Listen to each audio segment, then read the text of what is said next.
नमस्ते साथियों, मैं उम्मीद करता हूं कि आप लोग एकदम मस्त होंगे। आज की वीडियो हमारी होने वाली है नाउन पार्ट 2।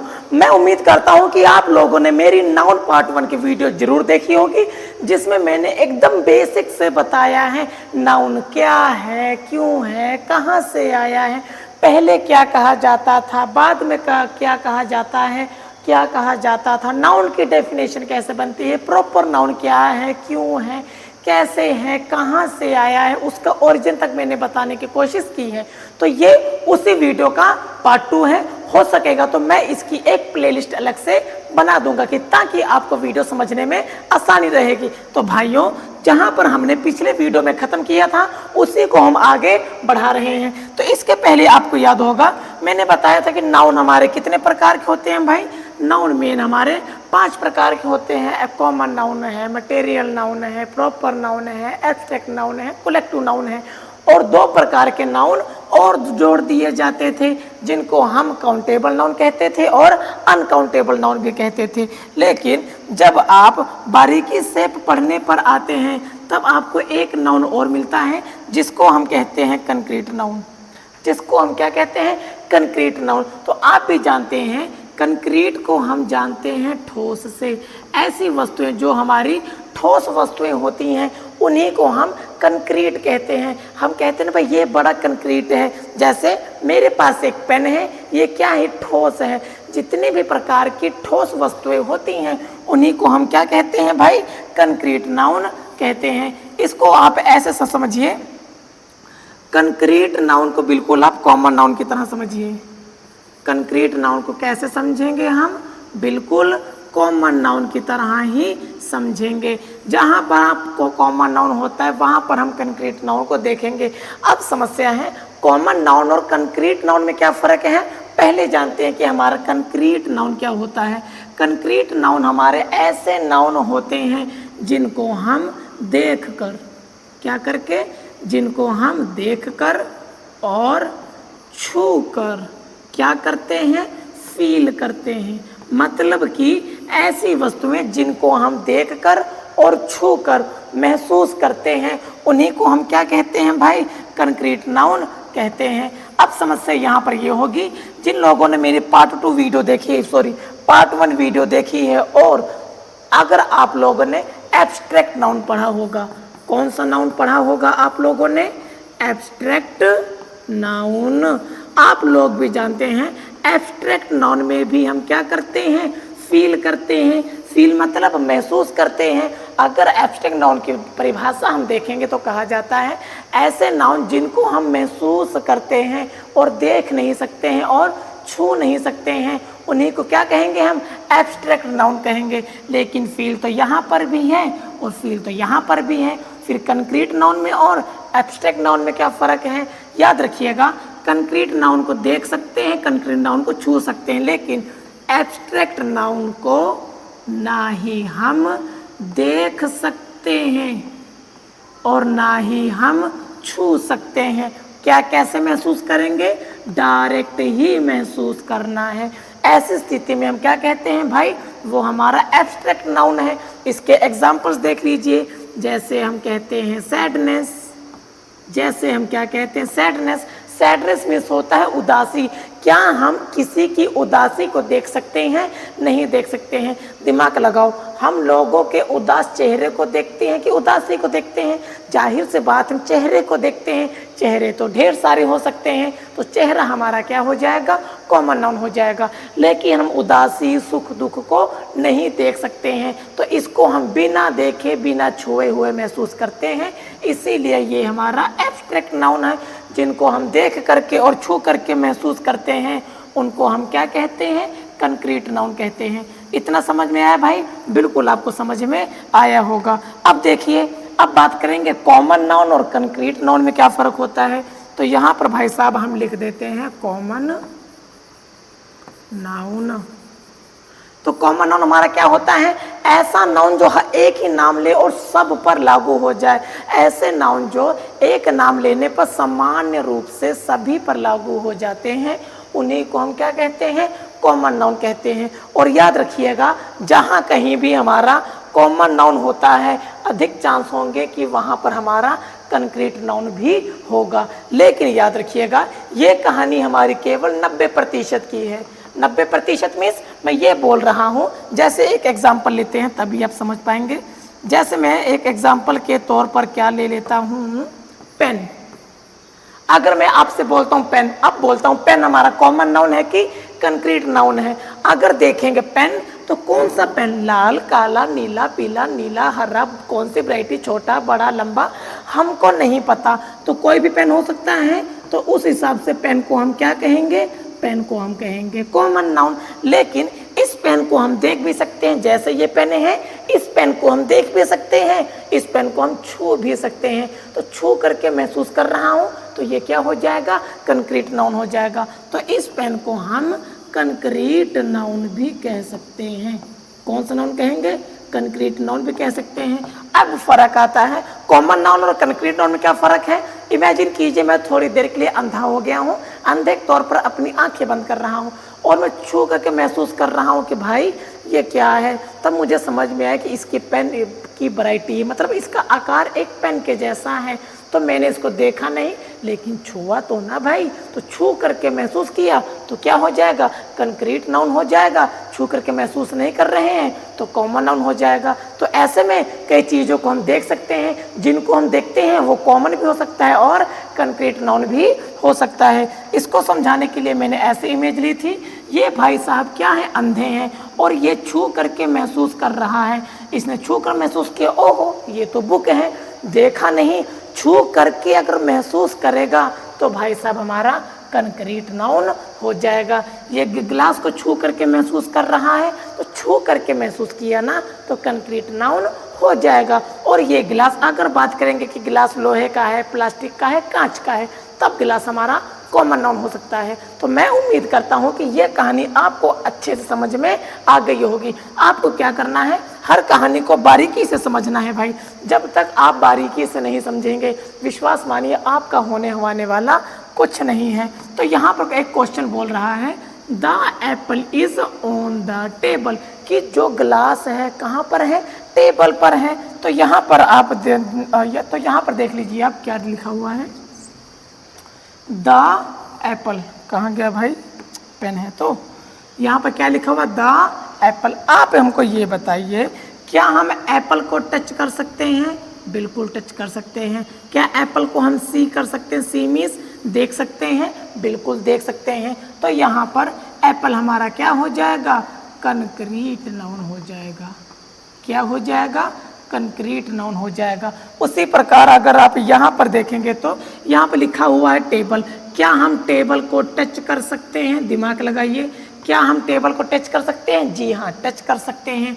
क्या हम टेबल को सी कर सकते हैं, मतलब क्या हम टेबल को देख सकते हैं, जी हाँ हम टेबल को देख भी सकते हैं। तो जिसको हम देख या छू सकते हैं वो कौन सा नाउन हो जाएगा, कंक्रीट नाउन हो जाएगा। इतना समझ में आया भाई, बिल्कुल समझ में आया होगा। अगर देख के महसूस नहीं कर रहे हैं, छू कर महसूस नहीं कर रहे हैं, पूरा जनरलाइज कर रहे हैं कि जो टेबल है प्लास्टिक का है या फिर लोहे की है या फिर लकड़ी की है, तो वहाँ पर हमारा टेबल कौन सा नाउन हो जाएगा, इस स्थिति में हमारा टेबल हो जाएगा कॉमन नाउन। समझ में आया।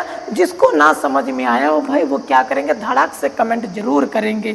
तो हमारा अगला क्वेश्चन क्या बोल रहा है, the dog is sitting on the chair. जो कुत्ता है चेयर पर बैठा हुआ है। कुत्ता कहाँ पर बैठा हुआ है, चेयर पर। तो यहाँ पर पकड़ लीजिए पहले कुत्ते को और दूसरा पकड़ लीजिए हमारे चेयर को। आप ये बताइए, क्या हम कुत्ते को टच कर सकते हैं, बिल्कुल कर सकते हैं। क्या कुत्ते को हम सी कर सकते हैं, मतलब देख सकते हैं, बिल्कुल देख सकते हैं। तो उस हालत में हमारा कुत्ता क्या हो सकता है भाई, कुत्ते को हम कंक्रीट नाउन कह सकते हैं। उसी प्रकार से हमारा चेयर है, क्या हम चेयर को टच कर सकते हैं, बिल्कुल टच कर सकते हैं। क्या हम चेयर को सी कर सकते हैं, मतलब चेयर को देख सकते हैं, जी हाँ भाई बिल्कुल, उसको हम देख भी सकते हैं और छू भी सकते हैं। तो यहाँ पर हमारा चेयर कौन सा नाउन हो जाएगा, कंक्रीट नाउन हो जाएगा। अगर आप बात करेंगे चेयर कौन सी है, लकड़ी की है, प्लास्टिक की है, मतलब सामान्य रूप से बात कर रहे हैं, तो ऐसी स्थिति में चेयर हमारा कॉमन नाउन हो जाएगा। तो यहाँ पर डॉग भी हमारा कॉमन नाउन हो जाएगा। क्योंकि हमने कुत्ते का नाम तो रखा ही नहीं था। बस फ़र्क इतना है कि पूरी दुनिया की बात कर रहे हैं, अलग अलग वैरायटी की बात कर रहे हैं, कि देख या छू करके बात कर रहे हैं। समझ में आया? बिल्कुल आपको समझ में आया होगा। ये तो चलो छोटी सी कहानी थी। इसी के बाद अगला आता है हमारा काउंटेबल नाउन। काउंटेबल नाउन को भाई मैं कितनी बार बता चुका हूँ, लेकिन इसको फिर से बता देता हूँ। तो काउंटेबल को बीच से तोड़ देंगे। काउंटेबल को बीच से तोड़ने पर हमारा बचेगा काउंट बचेगा और प्लस एबल बचेगा। अब इसको कैसे तोड़ेंगे, जरा आप इस पर एक बार नज़र मार लीजिए। कहाँ पर देखिए, काउंटेबल को बीच से तोड़ देंगे तो ये वाला काउंट हमारा अलग हो जाएगा। इसको मैं फिर से ही लिख देता हूँ ताकि अच्छे से ये बना रहे। अरे कहाँ चला गया, चलिए। अभी मैंने क्या कहा भाई, काउंटेबल को बीच से तोड़ दीजिएगा। अगर हम काउंटेबल को यहाँ से तोड़ देते हैं तब हमारा क्या होगा, काउंट अलग हो जाएगा और हमारा एबल अलग हो जाएगा। काउंट मीन्स होता है गणना करना, सॉरी इसको हटा देते हैं। काउंट मीन्स क्या होगा, अरे कहाँ गया, काउंट मीन्स क्या हो जाएगा, गणना करना। काउंट मीन्स क्या हो जाएगा, गणना करना। गणना करना मीन्स जिसको हम कहते हैं गिनती। अब देखिए, एबल मीन्स होता है योग्य। एबल मीन्स क्या होता है, योग्य। तो यहीं से हमारी डेफिनेशन तैयार हो जाती है। ऐसे नाउन जो गणना करने के योग्य होते हैं उन्हीं को हम काउंटेबल नाउन कहते हैं। या फिर दुनिया में ऐसी चीज़ें जिनको हम गिन सकते हैं 1 2 3 4 5, तो वो क्या हो जाएंगे, काउंटेबल नाउन हो जाएंगे। इसके एग्जाम्पल के तौर पर देख लीजिए, काउंटेबल का अपना सा प्यारा सा घर है और यहाँ पर कुछ बच्चे हैं। तो यहाँ पर क्या क्या हम गिनती कर सकते हैं, बिल्कुल 1 2 3 4 5 6 7 8 9। तो यहाँ पर कितने पर्सन हैं, 9 पर्सन हैं। तो हमने उसको गिन लिया है, तो ये क्या हो जाएगा, काउंटेबल नाउन हो जाएगा। तो ये क्या कर रहे हैं, कंचे खेल रहे हैं। चलो कंचे भी गिन लेते हैं, 1 2 3 4 5 6 7 8 9 10 11। कंचे कितने हैं हमारे, 11 कंचे हैं। तो हम उन गोलियों को भी तो गिन पा रहे हैं ना, तो ये क्या हो जाएगा, काउंटेबल नाउन हो जाएगा। समझ पा रहे हो, बिल्कुल आपको अच्छे से समझ में आया होगा। इतना आया भाई, बिल्कुल आपको आया होगा। लेकिन इतना याद रखिएगा, काउंटेबल तो आपको समझ में आ ही गया है, लेकिन कई बारी समस्या इतनी भयंकर हो जाती हैं कि हम आपको क्या बताएं। चलिए, काउंटेबल तो आप समझ गए हैं। और ये एक चीज़ और याद रखिएगा, काउंटेबल नाउन के अंदर में हमारे 2 नाउन आते हैं। कितने नाउन आते हैं, 2 नाउन आते हैं। ऐसा क्यों, देखते हैं। तो हमारा पहला हमारा आ जाता है कॉमन नाउन। पहला हमारा कौन सा नाउन आ जाता है, कॉमन नाउन आ जाता है। और दूसरा हमारा आ जाता है कलेक्टिव नाउन। कि कितने नाउन आ जाएंगे भाई, कलेक्टिव नाउन आ जाएंगे। मतलब कि काउंटेबल नाउन के अंदर में 2 नाउन आते हैं। पहला हमारा होता है कॉमन नाउन, दूसरा हमारा होता है कलेक्टिव नाउन। ऐसा क्यों, इसको हम अगले एग्जाम्पल में समझते हैं, क्योंकि जब तक चीज़ों को आप समझेंगे नहीं तब तक आपको समझ में आने वाला नहीं है। तो यहाँ पर एक सेंटेंस बोल रहा है, आई हैव 2 पेन्स, कि मेरे पास 2 कलमे हैं। कितने कलमे हैं, 2 कलमे हैं। तो यहाँ पर हम देख लेंगे भाई, तो पहले हम पकड़ेंगे पेन्स को। पहले हम क्या पकड़ेंगे, पेन्स को। क्यों, हम जानते हैं आई हमारा प्रोनाउन है, हैव हमारी वर्ब है, टू हमारी अभी बात करते हैं क्या है, पेन हमारा क्या हो जाएगा। तो पेन के नीचे क्या लिखेंगे हम, पेन के नीचे लिखेंगे नाउन। अब कौन सा नाउन है, अब दिमाग लगाइए। पेन को हम देख भी सकते हैं, तो उस हिसाब से ये कंक्रीट नाउन भी हो जाएगा। अभी बताकर हटाना, क्यों, क्या हम पेन को देख नहीं सकते हैं, देख सकते हैं। क्या हम पेन को छू नहीं सकते हैं, छू सकते हैं। तो देखने और छूने के से उसके बाद जब हम महसूस करते हैं तब हमारा क्या हो जाता है, कंक्रीट नाउन हो जाता है। ये डिपेंड करता है आपके ऊपर। लेकिन यहाँ पे क्या है, पेन। तो पेन हमारा कॉमन नाउन भी तो है ना भाई। तो पेन हमारा कौन सा नाउन है, पेन हमारा कॉमन नाउन भी है। अब देखिए, पेन हमारा कॉमन नाउन है। कौन सा पेन, लाल, काला, पीला, नीला, हरा, मोटा, पतला, हमको नहीं पता, कोई भी वैरायटी हो सकती है। तो इसीलिए हमारा कॉमन नाउन है। पता नहीं किस पेन की बात कर रहा है, लेकिन इसमें अब ध्यान से देखेंगे पेन कि कितने पेन हमारे पास है, वो बोल रहा पेन तो है भाई, लेकिन कितने पेन हैं? 2 पेन हैं, 1 2। तो पेन को हम गिन पा रहे हैं? बिल्कुल गिन पा रहे हैं। तो इसी पेन के नीचे हम क्या लिख देंगे? Countable noun. इसी पेन के नीचे हम क्या लिख देंगे भाई? काउंटेबल नाउन लिख देंगे। इतना समझ में आया? बिल्कुल आपको समझ में आया होगा। अगला, अगर हम इसी के एक स्टेप आगे बढ़ेंगे तो कहा जाता है काउंटेबल नाउन भी हमारा 2 प्रकार के हो सकते हैं। कितने प्रकार के हो सकते हैं? 2 प्रकार के हो सकते हैं। पहला हमारा आता है सिंगुलर काउंटेबल नाउन। कौन सा नाउन भाई? Singular countable noun. और इसको मैं से गोला खींच लेते हैं। और दूसरा हमारा होता है प्लूरल काउंटेबल नाउन। इतना समझ में आया भाई? बिल्कुल समझ में आया। मैं आपको स्टेप बाय स्टेप बारीकी से समझाने की कोशिश कर रहा हूं। अभी तक हमने क्या पढ़ा था? काउंटेबल नाउन ऐसे नाउन होते हैं जिनको हम गिन सकते हैं। बिल्कुल गिन सकते हैं। काउंटेबल नाउन के अंदर में कितने नाउन आते हैं? 2 नाउन आते हैं। पहला हमारा कलेक्टिव नाउन है, दूसरा हमारा कॉमन नाउन है। आप ऊपर नीचे भी कर सकते हैं। मतलब कि जहां पर काउंटेबल नाउन होगा वहां पर या तो कलेक्टिव नाउन होगा या तो कॉमन नाउन होगा। अभी हमने एग्जाम्पल पढ़ा, आई हैव 2 पेन्स, मेरे पास 2 कलमें थी। तो पेन हमारा नाउन हो जाएगा। कौन सा नाउन हो जाएगा? देख और छू के महसूस करेंगे तो कंक्रीट नाउन हो जाएगा।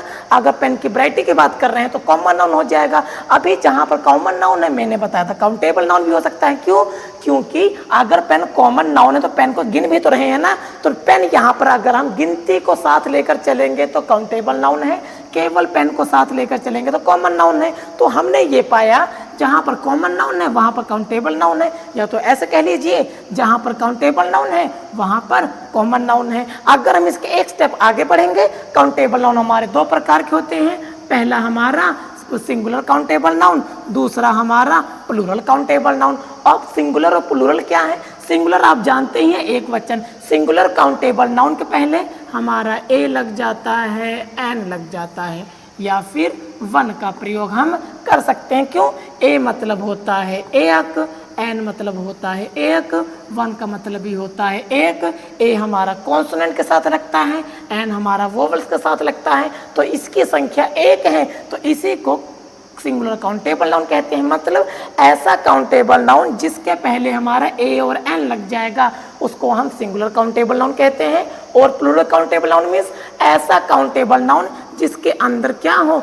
1 को छोड़ करके 2 हो, 3 हो, 4 हो, या फिर सम लिखा हो। मतलब जो 1 से अधिक संख्या को बताते होंगे उन्हीं को हम प्लूरल काउंटेबल नाउन कहते हैं। मैं साइड हट रहा हूं, आप चाहो तो इसका स्क्रीनशॉट ले सकते हैं, नहीं तो बाद में वीडियो को रोक करके ये आप पूरा बना सकते हैं। मेरी कोशिश है कि मैं आपको स्टेप बाय स्टेप एक एक करके पढ़ा पाऊँ। तो इसमें से कुछ चीज़ें मैं हटा देता हूँ।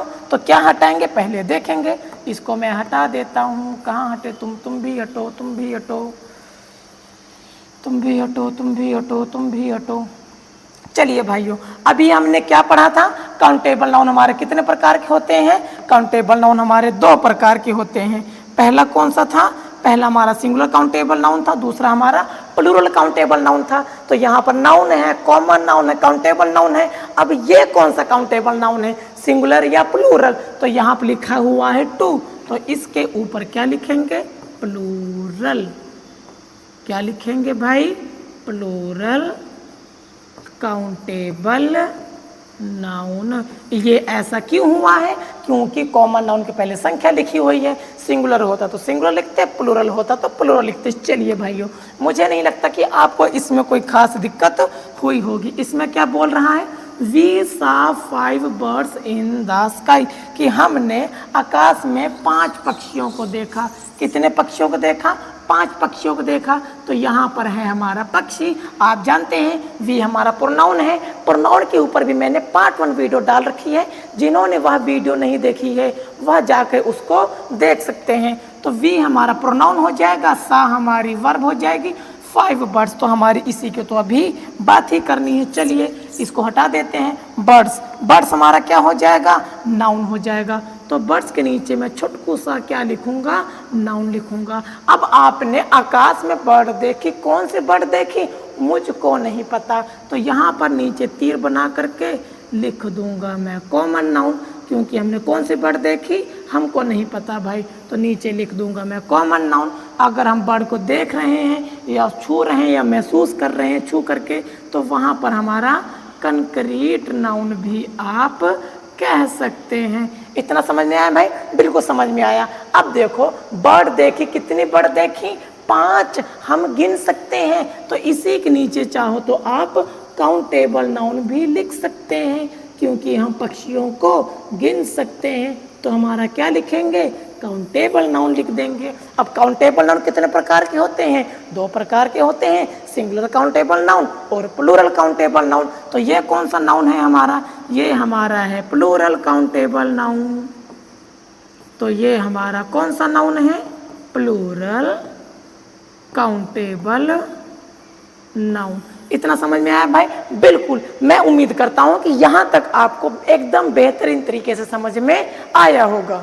हमारा अगला सेंटेंस बोल रहा है ही बॉट 3 शर्ट्स, कि उसने 3 कमीजों को खरीदा। तो यहाँ पर पहले नाउन पकड़िए शर्ट भैया। ही हमारा प्रोनाउन हो जाएगा, बाउट हमारी वर्ब हो जाएगा, शर्ट हमारा नाउन हो जाएगा। तो यहाँ पर क्या करेंगे? शर्ट के नीचे लिख लेंगे नाउन भाई। शर्ट के नीचे क्या लिखेंगे? नाउन लिखेंगे। अब कौन सी शर्ट है? काली, पीली, नीली, हरी, आधी बाकी, फुल बाकी, जो जिप वाली होती है, कौन सी शर्ट? नहीं पता। सभी शर्ट की बात कर रहे हो तो लो भाई मैं लिख दूंगा यहाँ पर कॉमन नाउन। इतना समझ में आया? बिल्कुल समझ में आया होगा। अब देखिए शर्ट खरीदी, कितनी शर्ट खरीदी आपने? 5 शर्ट खरीदी। सॉरी, कितनी शर्ट खरीदी हमारी? 3 शर्टें खरीद रहे हैं। आप शर्ट को गिन सकते हैं, तो कॉमन नाउन के ही नीचे लिख देंगे काउंटेबल नाउन। उसी के नीचे हम कौन सा नाउन लिख देंगे?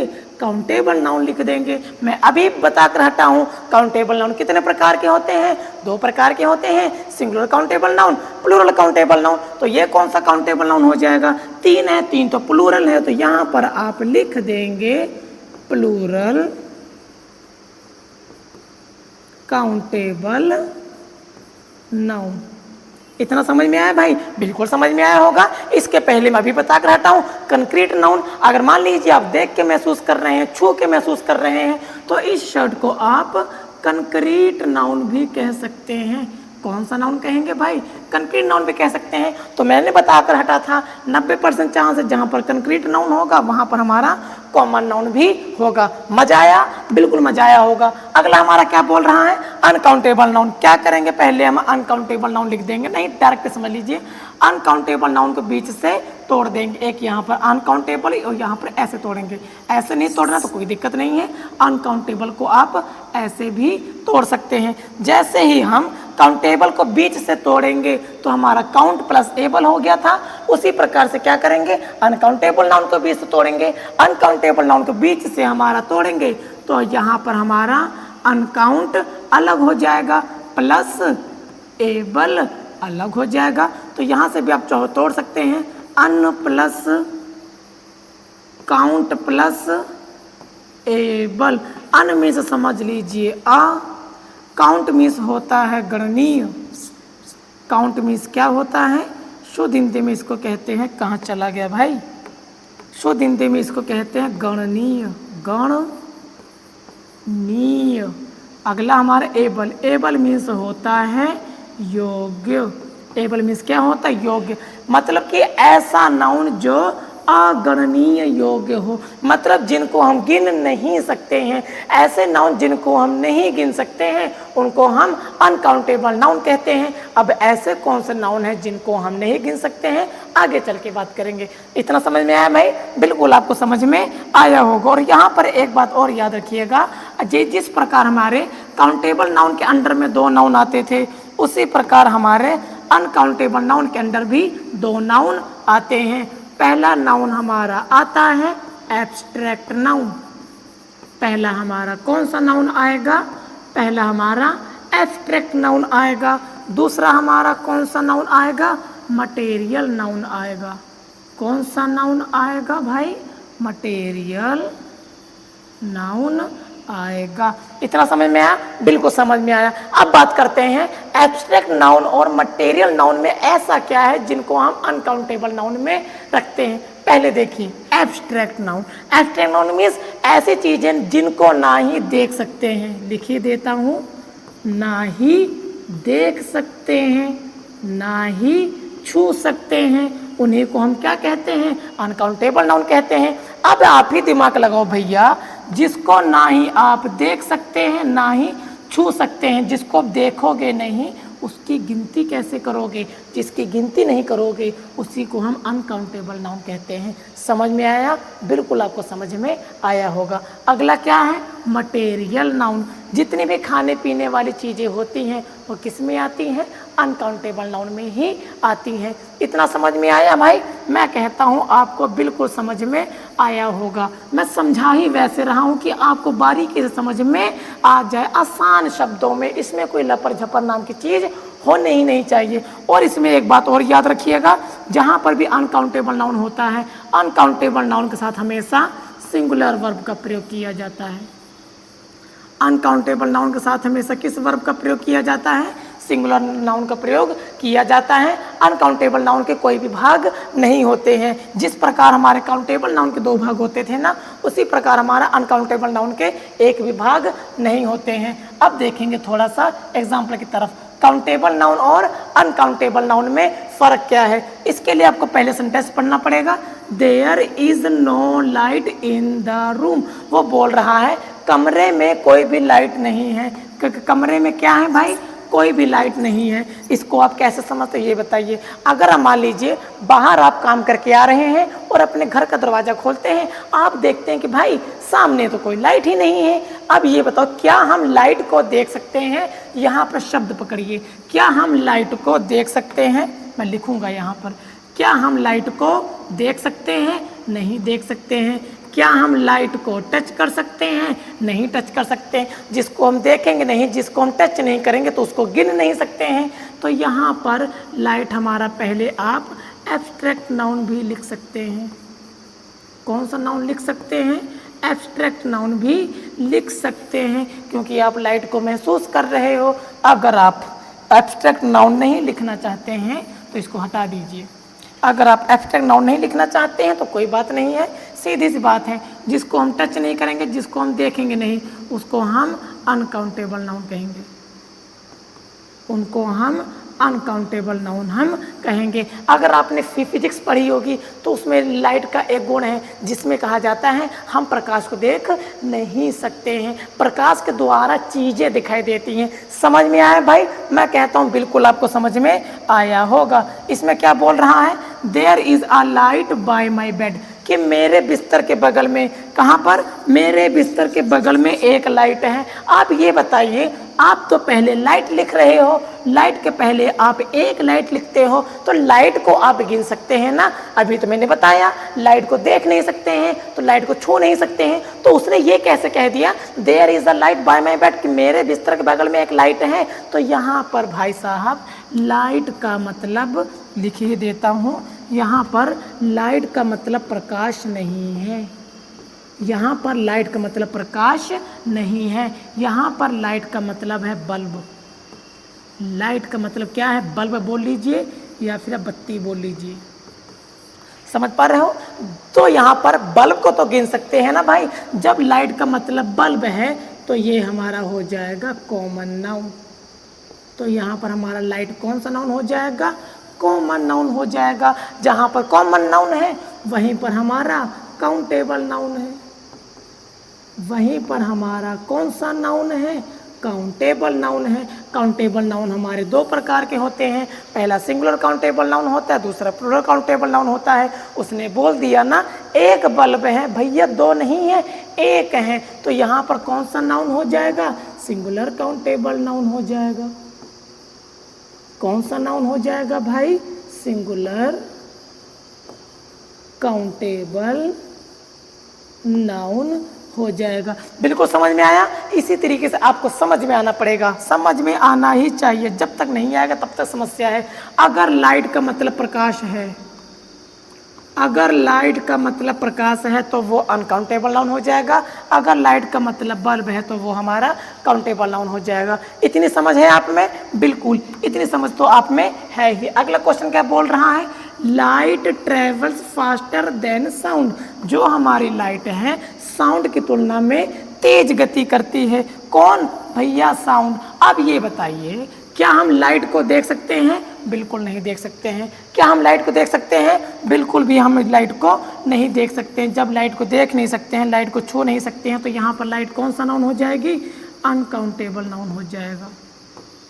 लाइट हमारा कौन सा नाउन हो जाएगा? यहाँ पर अनकाउंटेबल नाउन हो जाएगा। लेकिन यहाँ पर बोल रहा है switch off the lights please. तो यहाँ पर क्या बोल रहा है? Switch off the lights please. यहाँ पर याद रखिएगा, बत्तियों को बुझा दो। किसको बुझाने बोल रहा है? बत्ती। तो यहाँ पर लाइट का मतलब हो जाएगा बल्ब। बल्ब को क्या कर सकते हैं हम? बल्ब को आराम से गिन सकते हैं। तो बल्ब को आगे लिखेंगे काउंटेबल नाउन। कोई दिक्कत? नहीं दिक्कत भाई। काउंटेबल नाउन कितने प्रकार के होते हैं? 2 प्रकार के होते हैं। तो इसके नीचे मैं लिखूंगा सिंगुलर काउंटेबल नाउन। कैसे हो जाएगा? यहाँ पर लाइट्स लिखा है ना, लाइट्स ढेर सारी होती हैं, तो यहाँ पर नीचे लिखेंगे हम प्लूरल काउंटेबल नाउन। इतना समझ में आया भाई? बिल्कुल समझ में आया होगा। अब देखिए भाइयों, जिन्होंने मेरी पार्ट 1 वीडियो देखी है, कौन सी वीडियो देखी है? पार्ट 1 वीडियो देखी है। मैंने बताया था अगर कोई भी नाउन प्लूरल नंबर में है, अगर कोई भी नाउन किस नंबर में है? प्लूरल नंबर में है, तो आंख बंद करके समझ जाना कि वो कौन सा नाउन है? कॉमन नाउन है। क्योंकि हम इंग्लिश में कॉमन नाउन को ही प्लूरल में लिख सकते हैं। और मैं अभी बता कर हटा हूँ, जहाँ पर कॉमन नाउन होगा वहाँ पर काउंटेबल नाउन होना अनिवार्य है। जहाँ पर काउंटेबल नाउन है, या तो सिंगुलर काउंटेबल नाउन है या तो प्लूरल काउंटेबल नाउन है। यहाँ पर भी लाइट का मतलब क्या था? प्रकाश। प्रकाश को हम नहीं देख सकते हैं, तो इसीलिए अनकाउंटेबल नाउन हो जाएगा। यहाँ पर लाइट का क्या मतलब था? यहाँ पर लाइट का मतलब था बल्ब। बल्ब को देख भी सकते हैं, छू भी सकते हैं, तो यहाँ पर हमारा क्या हो जाएगा? Common noun. और काउंटेबल नाउन भी हम कह सकते हैं। ये बताइए, इतना समझ में आया भाई? मैं कहता हूँ बिल्कुल आपको समझ में आया होगा। अभी तक हमने क्या पढ़ा था? नाउन क्या है, कितने प्रकार के हैं, उनका ओरिजिन क्या है, नाउन अलग अलग नाउन में फ़र्क क्या है, एग्जाम्पल्स के थ्रू पढ़ने की कोशिश की थी। अब पढ़ेंगे हम functions of the noun. Functions means क्या होता है? फंक्शन मीन्स होता है कार्य। जिस प्रकार हम पढ़ते हैं चाकू क्या है, चाकू कैसे बना है, ओरिजिन कहाँ से हुआ है, चाकू को क्या क्या कह सकते हैं, कितने वैरायटी हो सकती है, कितने प्रकार के हो सकते हैं। अब हम पढ़ेंगे चाकू का प्रयोग हम कहाँ कहाँ पर कर सकते हैं। उसी प्रकार इसमें पढ़ेंगे हम कि हम नाउन का प्रयोग कैसे कैसे कर सकते हैं। नाउन का प्रयोग हम मुख्य रूप से 5 प्रकार से करते हैं। कितने प्रकार से करेंगे? 5 प्रकार से करेंगे। पहला हमारा आ जाता है सब्जेक्ट ऑफ द वर्ब। पहला हमारा आ जाएगा सब्जेक्ट ऑफ द वर्ब। दूसरा हमारा आ जाता है ऑब्जेक्ट ऑफ द वर्ब। तीसरा हमारा आ जाता है पोजेसिंग द नाउन। तीसरा हमारा कौन सा नाउन आ जाएगा? Possessing the noun. चौथा हमारा आ जाता है नॉमिनेटिव ऑफ एड्रेस। चौथा हमारा कौन सा आ जाएगा? चौथा हमारा आ जाता है नॉमिनेटिव ऑफ एड्रेस। पांचवा भाई, आप सभी लोग ये बताइए, क्या आपने आज के पहले ये पढ़ रखा है कि नहीं पढ़ रखा है? पढ़ रखा है तो बहुत बढ़िया। जिन जिन लोगों ने भी ये पढ़ रखा है, जो पुरानी मिट्टी के हैं, पुराने चावल हैं, वो कमेंट में धड़ाक से जरूर बता देंगे। जो नए विद्यार्थी हैं, जो बारीकी से पढ़ना चाह रहे हैं, वो हमारे साथ जुड़ जाइए। अभी तक आपने देखा होगा कि हम किस हद तक बारीकी की बात करते हैं। अभी कुछ नहीं है, अभी तो ये बेसिक चल रहा है। बेसिक से जब हम एडवांस की तरफ जाएंगे ना भाई, तब आप बोलेंगे कि भाई बिल्कुल समझ में आ रहा है। पहला क्या था? Subject of the verb, object of the verb, possessing the noun, nominative of address. Last में हमारा आता है केस इन एपोसिशन। हमारा लास्ट में क्या आ जाएगा? Case in apo season. याद रखिएगा नाउन हमारे 5 प्रकार से काम करते हैं। आप चाहें तो स्क्रीनशॉट ले सकते हैं और साथ में नोट्स भी बना सकते हैं। अब हम थोड़ा एक एक की बात करेंगे कि हमारा सब्जेक्ट ऑफ द वर्ब क्या होता है। सब्जेक्ट ऑफ द वर्ब थोड़ा सा समझ लीजिए। Rohan gets up early in the morning. तो यहाँ पर एक शब्द को पकड़ लीजिए, क्या है? रोहन। रोहन क्या है? क्या है हमारा? नाउन है। कौन सा नाउन है हमारा? प्रॉपर नाउन है। रोहन हमारा नाउन तो है, कौन सा नाउन है? प्रॉपर नाउन है। इतना समझ में आया कि नहीं आया? बिल्कुल समझ में आया कि सुबह रोहन सुबह जल्दी उठता है, तो यहाँ पर गेट्स हमारी क्या हो जाएगी? वर्ब हो जाएगी। आप चिंता ना करें, मैं वर्ब के लिए भी बारीकी से एकदम सटीक वीडियो लेकर आऊँगा, जिससे आपको बिल्कुल बारीकी से समझ में आ जाएगा। रोहन हमारा क्या है? एक आदमी का नाम था, तो कॉमन नाउन हो जाएगा। तो रोहन हमारा नाउन है, कौन सा नाउन है? प्रॉपर नाउन हो जाएगा। इतना समझ में आया भाई? बिल्कुल समझ में आया होगा। और आप भी ये जानते हैं वर्ब के इधर जो भी हमारा होता है वो हमारा होता है सब्जेक्ट। वर्ब के इस साइड जो भी हमारा होता है वो क्या होता है? सब्जेक्ट होता है। इसको पहचानने का एक तरीका और है, जब कभी भी हम वर्ब से हु का प्रश्न करते हैं, हु मतलब होता है कौन। जब कभी भी हम वर्ब से हु का प्रश्न करने पर जो भी हमको मिलता है वो हमारा क्या हो जाता है?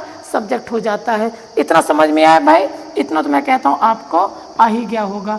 इसको थोड़ा सा मैं हटा देता हूँ ताकि आपको कन्फ्यूज़न ना हो। चलिए, रोहन हमारा नाउन था, रोहन हमारा प्रॉपर नाउन था, रोहन हमारा सब्जेक्ट भी है। यहाँ पर देखिए, जब कभी भी हमारा कोई भी नाउन एक ही टाइम पर नाउन भी होता है और सब्जेक्ट भी होता है, तभी उसको हम क्या कहते हैं? सब्जेक्ट ऑफ द वर्ब कहते हैं। उसी को हम क्या कहते हैं?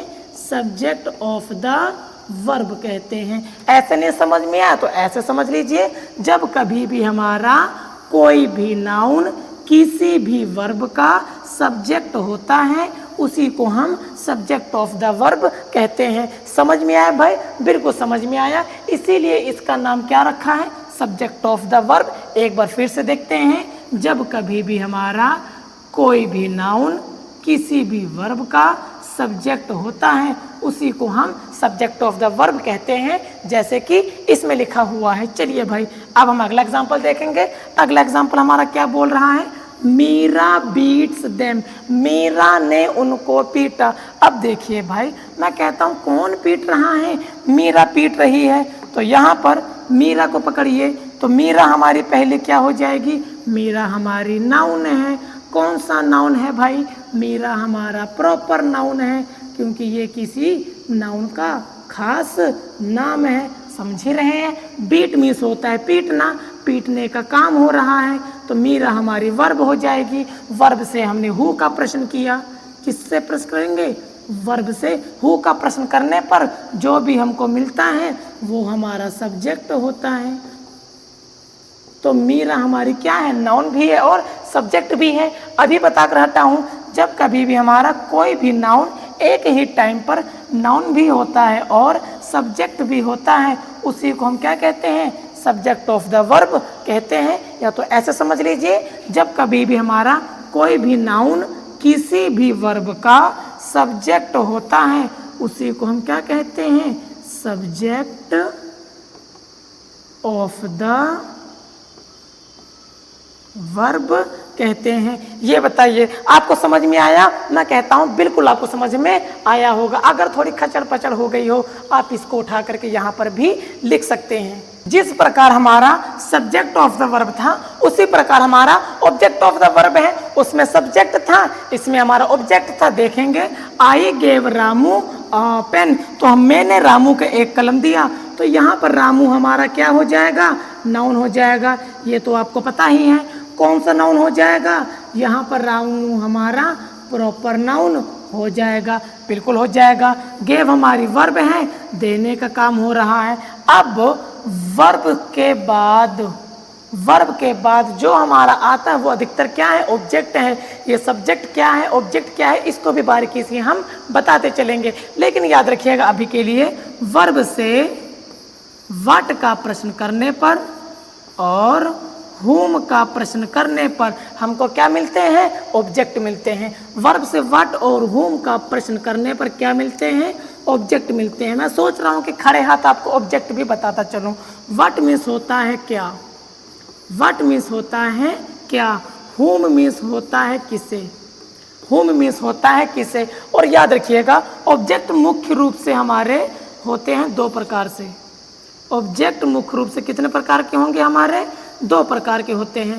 पहला हमारा होता है डायरेक्ट ऑब्जेक्ट, पहला हमारा होता है डायरेक्ट ऑब्जेक्ट। दूसरा हमारा होता है इनडायरेक्ट ऑब्जेक्ट। पहला हमारा कौन सा ऑब्जेक्ट होता है, पहला हमारा होता है डायरेक्ट ऑब्जेक्ट, दूसरा हमारा होता है इनडायरेक्ट ऑब्जेक्ट। डायरेक्ट ऑब्जेक्ट हमारे कैसे चीजें होती हैं, non living beings. Non living beings means होता है निर्जीव। कैसे भाई, जितनी भी प्रकार की निर्जीव चीजें होती हैं उनको कौन सा ऑब्जेक्ट कहेंगे हम, नॉन लिविंग बींग्स कहेंगे। और इनडायरेक्ट मीन्स होता है लिविंग बींग्स। इसको हटाइए थोड़ा सा, अरे हट जाता हूँ। तो यहाँ पर क्या बोल रहा है, लिविंग बींग्स। कौन सी beings, living beings. Living beings means होता है जीवित प्राणी।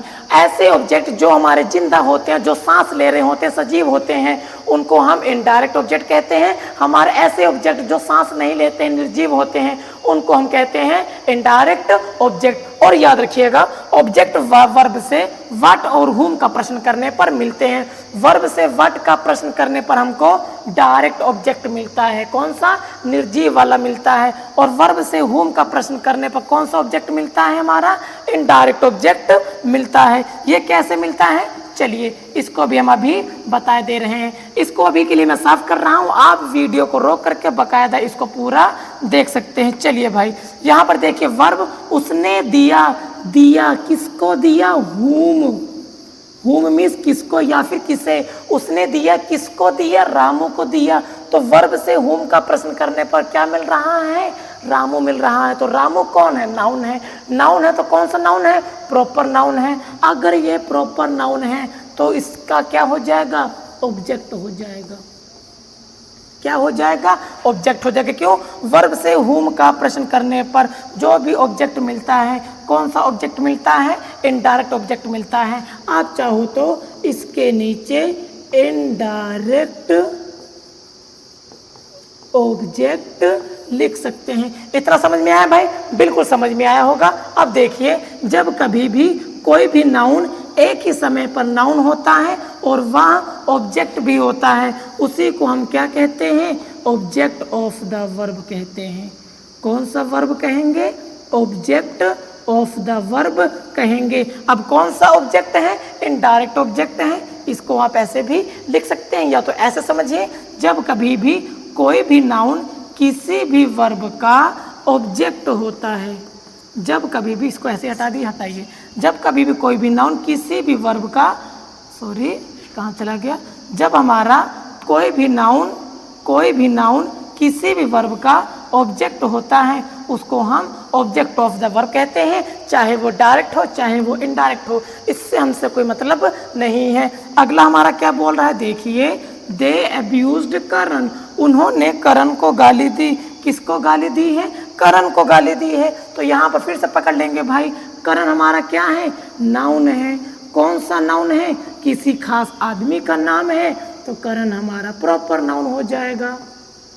तो करण हमारा कौन सा नाउन हो जाएगा, प्रॉपर नाउन हो जाएगा। गाली देने का काम चल रहा है हमारे सेंटेंस में, जो भी काम चल रहा होता है उसको हम वर्ब कहते हैं। उसने गाली दी, किसे गाली दी भाई, whom मीन्स किससे गाली दी, प्रॉपर नाउन को गाली दी। प्रॉपर नाउन कौन है, करण। मतलब वर्ब से whom का प्रश्न करने पर मिल रहा है करण, तो करण हमारा क्या हो जाएगा, नाउन हो जाएगा। नाउन के साथ प्रॉपर नाउन हो जाएगा और ये हमारा ऑब्जेक्ट भी हो जाएगा। तो जब कभी भी हमारा कोई भी नाउन किसी भी वर्ब का ऑब्जेक्ट होता है, उसी को हम ऑब्जेक्ट ऑफ द वर्ब कहते हैं। उसी को हम कौन सा वर्ब कहेंगे, उसी को हम ऑब्जेक्ट ऑफ द वर्ब कहेंगे। अब होम का प्रश्न करने पर ऑब्जेक्ट मिला है, कौन सा ऑब्जेक्ट है ये हमारा डायरेक्ट ऑब्जेक्ट हो जाएगा, सॉरी इनडायरेक्ट ऑब्जेक्ट हो जाएगा। क्यों? वो जिंदा है ना भाई, वो सांस ले रहा है ना, इतना ही काफी है। चलिए भाई अगला बढ़ेंगे हम। मैं उम्मीद करता हूं कि आपको ये बिल्कुल समझ में आ रहा होगा। अगला हमारा आ रहा है पोजेसिंग द नाउन। इसको मैं अच्छे से समझाऊंगा, तो अच्छे से तो सभी समझाए वैसे। पोजेसिंग, तो पोजेसिंग को आप पहले लिख लेंगे पोजेसिंग। इतना समझ में आया? बिल्कुल समझ में आया। आप पोजेसिंग में से इंक को हटा देंगे, आप पोजेसिंग में से क्या करेंगे? इंक को हटा देंगे। इसमें भी आप क्या करेंगे? इंक को हटा देंगे। बचेगा ये वाला पोजेस। पोजेस मीन्स होता है अधिकार प्रकट करना। पोजेस मीन्स क्या होता है? अधिकार प्रकट करना। मतलब कि जब कभी भी हमारा कोई भी नाउन किसी अन्य नाउन पर अधिकार प्रकट करता है, उसी को हम पोजेसिंग द नाउन कहते हैं। नाउन अक्सर अधिकार प्रकट करने के लिए एपस्ट्रोफी एस का प्रयोग करते हैं। इसको तो आप जानते ही होंगे, इसको हटाइए। नाउन हमारा किसी दूसरे नाउन पर अधिकार प्रकट करने के लिए एपस्ट्रोफी एस का प्रयोग करते हैं, और ऐसी स्थिति में एपस्ट्रोफी एस का मतलब होता है का, की, के। वैसे इंग्लिश ग्रामर में अधिकार प्रकट करने के लिए अलग अलग शब्द होते हैं, लेकिन खासकर अगर नाउन पर प्रकट करेगा तो हम इस एपस्ट्रोफी एस का प्रयोग करेंगे। इसको पहचानने का एक ही तरीका है। कैसे? पहला शॉर्ट तरीका, जहां कहीं भी एपस्ट्रोफी एस लग जाएगा, एपस्ट्रोफी एस के इधर भी नाउन होता है, एपस्ट्रोफी एस के इधर भी नाउन होता है। क्यों? यहां पर देखिए, मोहन हमारा क्या है? नाउन है। तो हाउस भी हमारा क्या हो जाएगा? नाउन हो जाएगा। समझ पा रहे हो भाई? बिल्कुल समझ पा रहे होंगे। तो ये मोहन कौन सा नाउन हो जाएगा? प्रॉपर नाउन हो जाएगा। मोहन हमारा कौन सा नाउन हो जाएगा? प्रॉपर नाउन हो जाएगा। तो हाउस हमारा कौन सा नाउन हो जाएगा? कॉमन नाउन हो जाएगा। हाउस हमारा कौन सा नाउन हो जाएगा? कॉमन नाउन हो जाएगा। इसको आप काउंटेबल नाउन भी कह सकते हैं। इतनी डेप्थ में क्या जाए, आपको तो बता ही दी है, अब तो आप समझ ही जाएंगे। तो मैंने क्या बताया, जहां कहीं भी एपस्ट्रोफी एस होगा, जैसे ये, उसके इधर भी नाउन होगा, उसके इधर भी नाउन होगा। तो याद रखिएगा, जिस शब्द में हमारा एपस्ट्रोफी एस लगा होता है, जिस नाउन में हमारा एपस्ट्रोफी एस लगा होता है, उसी को हम क्या कहते हैं? उसी को हम क्या कहते हैं? उसी को हम पोजेसिंग द नाउन कहते हैं। बिल्कुल समझ में आया भाई? बिल्कुल आपको समझ में आया होगा। वही किस्सा यहाँ पर भी है कि कलुआज फ्रेंड, जो कलुआ का फ्रेंड्स हैं, यहाँ पर एस नहीं लगा होना चाहिए, यहाँ पर क्या होना चाहिए था? केवल कलुआ का फ्रेंड। कलुआ का फ्रेंड इज अ टीचर, कलुआ का फ्रेंड टीचर है। यहाँ पर एपस्ट्रोफी एस लग गया है भाई, तो यहाँ पर हमारा कलुआ भी क्या हो जाएगा? नाउन हो जाएगा। इधर भी नाउन है, फ्रेंड भी हमारा क्या हो जाएगा? नाउन हो जाएगा। हमने ये सीखा, जहाँ पर भी एपस्ट्रोफी एस होगा, उसके इधर भी नाउन होगा, उसके इधर भी नाउन होगा। और हमने भाई ये भी सीखा, क्या सीखा? ये भी सीखा। क्या सीखा? ये भी सीखा। ये भी क्या सीखेंगे? देखते हैं। इसको हटाइए, इसकी यहीं से मैं हटा देता हूँ इसको। एक तो इसको चेंज करने में इतना समय लग जाता है ना कि मैं क्या बताऊँ। चलिए भाई, चलिए, हमने क्या सीखा? जिस नाउन के साथ एपस्ट्रोफी एस लग जाता है, उसी को हम पोजेसिंग द नाउन कहते हैं। चलिए भैया, पोजेसिंग द नाउन तो समझना आसान नहीं है। एपस्ट्रोफी एस, इधर भी नाउन, उधर भी नाउन। अगला हमारा है केस इन एपोसीजन। एपोसीजन को आप ऐसे समझ ले, ऑपोजिट। एपोसीजन को आप कैसे समझ लेंगे? ऑपोजिट। ऑपोजिट मीन्स क्या होता है? विपक्ष। और जहां कहीं भी विपक्ष होता है, वो चीजें आमने सामने होती हैं। आपने देखा होगा, विपक्ष वाली चीजें कैसी होती हैं? आमने सामने होती हैं। अरे भैया कहाँ चले गए तुम? विपक्ष वाली चीजें कैसी होती हैं? आमने सामने चीजें होती हैं। याद रखिएगा, केस इन एपोसीजन को समझने के लिए, केस तो आप जानते ही हैं, एपोसीजन को समझेंगे ऑपोजिट। ऑपोजिट मीन्स होता है विपक्ष। जो भी हमारे विपक्ष में होता है वो हमारे ओपोनेंट में होता है। इतना समझ में आया भाई? मैं यही समझाना चाह रहा हूँ, जब कभी भी हमारे दो नाउन एक दूसरे के अपोजिट होंगे, एक दूसरे के विपक्ष होंगे, एक दूसरे के ओपोनेंट्स होंगे, उसी को हम क्या कहेंगे भाई? केस इन एपोसीजन का प्रयोग करते हैं। कैसे करते हैं देखिए, इसमें बोल रहा मिस्टर सिन्हा, सॉरी ये क्वेश्चन ही गलत है, चलिए मैं इसमें बता देता हूँ, उसमें गलत टाइप हो गया था। केस इन अपोजिशन तो पीछे में बता ही चुका था, एक दूसरे के विपक्ष में होना चाहिए। यहाँ पर बोल रहा है रवि, रवि हमारा क्या है, नाउन है। यहाँ पर बोल रहा है माय फ्रेंड, यहाँ पर फ्रेंड भी क्या है, हमारा नाउन है। ये कौन सा नाउन है ये तो आप जानते ही हैं, मैं बार बार क्या लिखूँ, समय की बर्बादी है, क्योंकि आपको मुझे ढेर सारी चीज़ें बतानी होती है। तो यहाँ पर देखिए, एक नाउन इधर है, एक नाउन इधर है। जब दो नाउन्स को जोड़ा जाता है, शब्द को जोड़ा जाता है, तो बीच में कंजंक्शन होनी चाहिए। ये कंजंक्शन क्या है इसके बारे में भी आपको बता दूंगा, लेकिन इसमें कंजंक्शन भी नहीं है। दो नाउन एक दूसरे के आमने सामने हैं, तो जब दो नाउन एक दूसरे के आमने सामने होते हैं, बीच में कॉमा लगा देते हैं, तो ऐसी स्थिति में क्या कहेंगे, केस इन अपोजिशन कि दो नाउन हमारे आमने सामने भी आ सकते हैं। चलिए भाई, अगला हमारा क्या बोल रहा है, nominative of address. Nominative of address को समझने के लिए कुछ नहीं करेंगे, बस इसको बीच में से IVE को हटा देंगे। जैसे ही हम नॉमिनेटिव में से IVE को हटा देते हैं, तब हमारा एक ही शब्द बचता है, नॉमिनेट। क्या होता बचता है हमारा, नॉमिनेट। नॉमिनेट मीन्स क्या होता है, संबोधित करना। नॉमिनेट मीन्स क्या होता है भाई, संबोधित करना। मतलब कि जब कभी भी हम किसी भी व्यक्ति को खास रूप से बताते हैं, उसी को हम क्या कहते हैं, नॉमिनेटिव ऑफ एड्रेस कहते हैं। जैसे जहाँ कहीं भी नॉमिनेटिव ऑफ एड्रेस की बात कही जाएगी, वहाँ पर एपोस्ट्रोफी एस का प्रयोग कर सकते हैं। जैसे रवि कम हेयर, रवि यहाँ पर आओ, तो यहाँ पर रवि के बाद क्या लगा हुआ है, कॉमा लगा हुआ है। तो जब कभी भी किसी भी नाउन के बाद कॉमा लग जाए और उसके बाद वर्ब से सेंटेंस शुरू हो जाता है, उसी को हम क्या कहते हैं, नॉमिनेटिव ऑफ एड्रेस कहते हैं। जहाँ कहीं भी नॉमिनेटिव ऑफ एड्रेस होता है, सेंटेंस को आगे पीछे, सब्जेक्ट को हम आगे पीछे कर सकते हैं। जैसे रवि कम हेयर, रवि यहाँ आओ, इसको आप ऐसे भी लिख सकते हैं, कम हेयर कॉमा रवि। इतना समझ में आया? इस प्रकार से भी आप काम कर सकते हैं।